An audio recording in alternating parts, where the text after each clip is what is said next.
Bonjour les amis, dans notre série Raconte-moi une histoire. Aujourd'hui, je fais une spéciale dédicace à notre petite princesse Jihan, abonnée à la chaîne et qui a demandé à ce que je lui lise le conte de Réponse de Jacob et Wilhelm Grimm. Il était une fois un mari et son épouse qui souhaitaient depuis longtemps avoir un enfant. Un jour, enfin, la femme caressa l'espoir que le bon Dieu exaucerait ses vœux.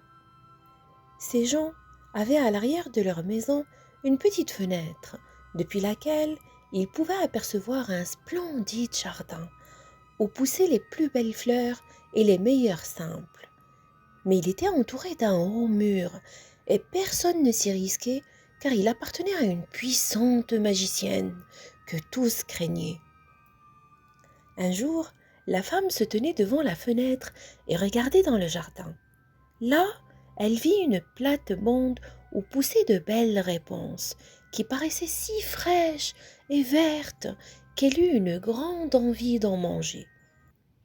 L'envie grandissait chaque jour, et comme elle savait qu'elle ne pourrait pas en avoir, elle dépérissait, pâlissait et prenait un air de plus en plus misérable. Alors, le mari prit peur et demanda: Que te manque-t-il, ma chère épouse?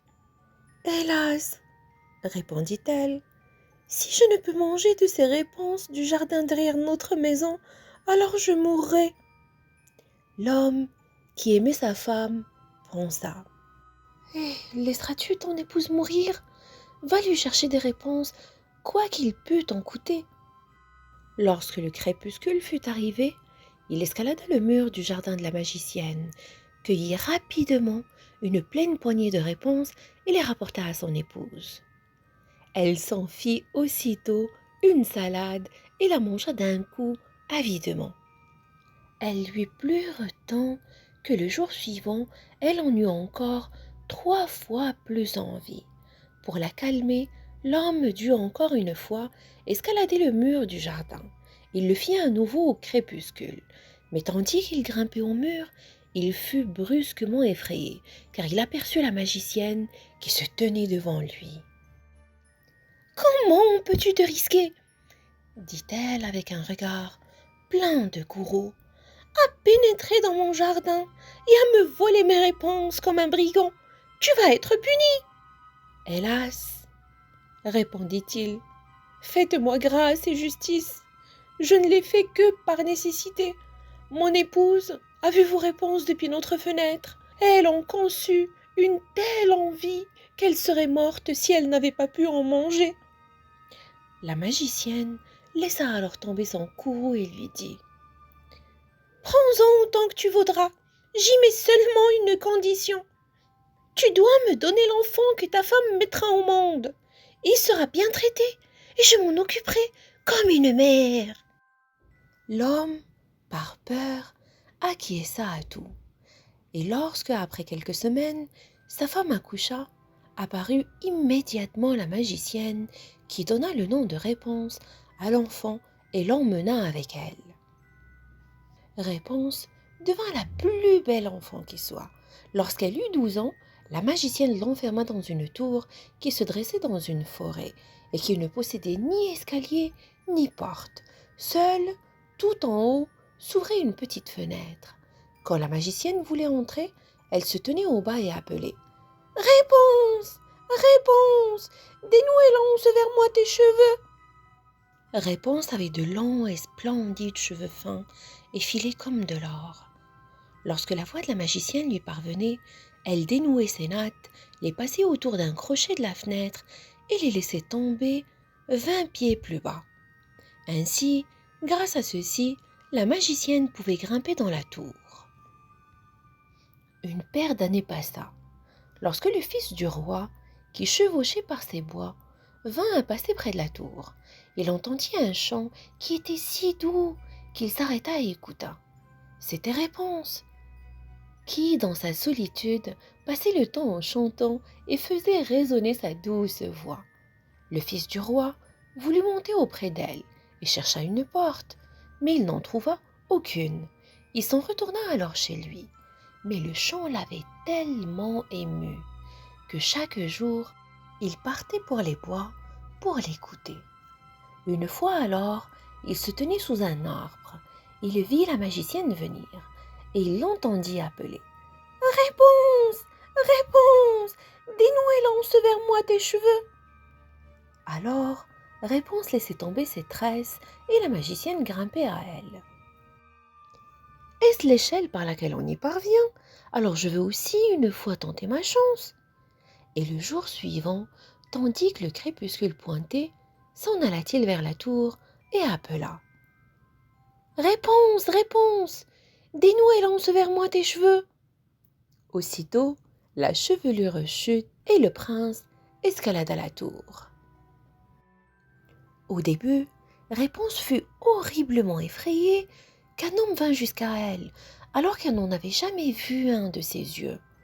Aussi, le prince commença à lui parler amicalement et lui raconta que son cœur avait été si profondément ému par son chant qu'il ne l'avait plus laissée en paix et que lui-même se devait de la rencontrer.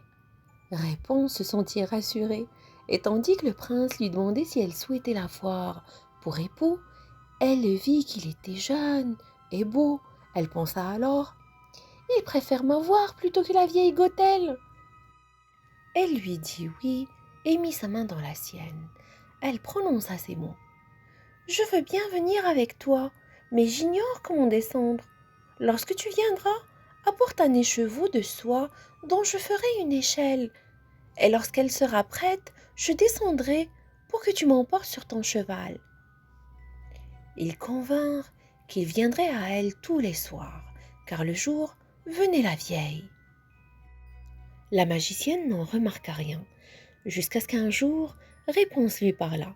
« Dites-moi, Madame Gothelle, comment se peut-il que vous soyez plus lourde à soulever que le jeune prince qui en un instant est auprès de moi ?» « Hélas, enfant impie !» s'exclama la magicienne. « Que dois-je écouter?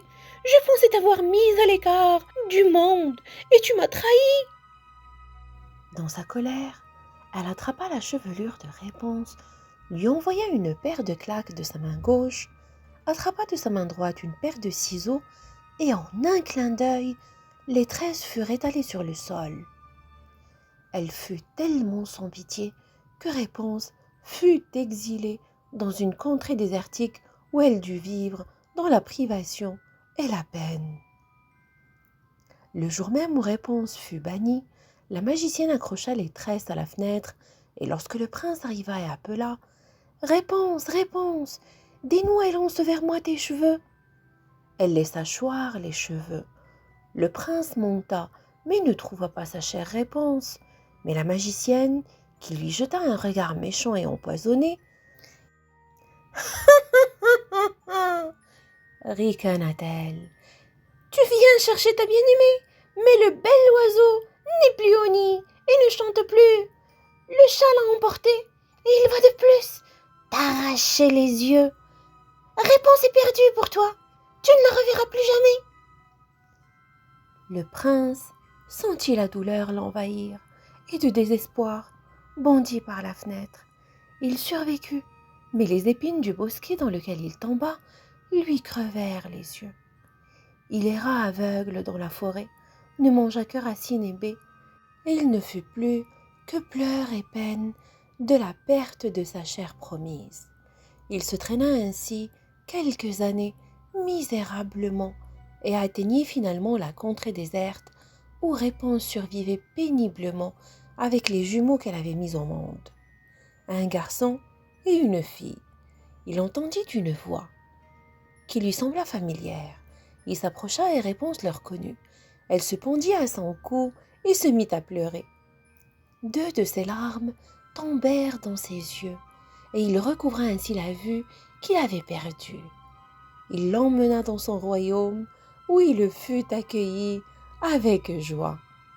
Ils y vécurent longtemps, heureux et sereins.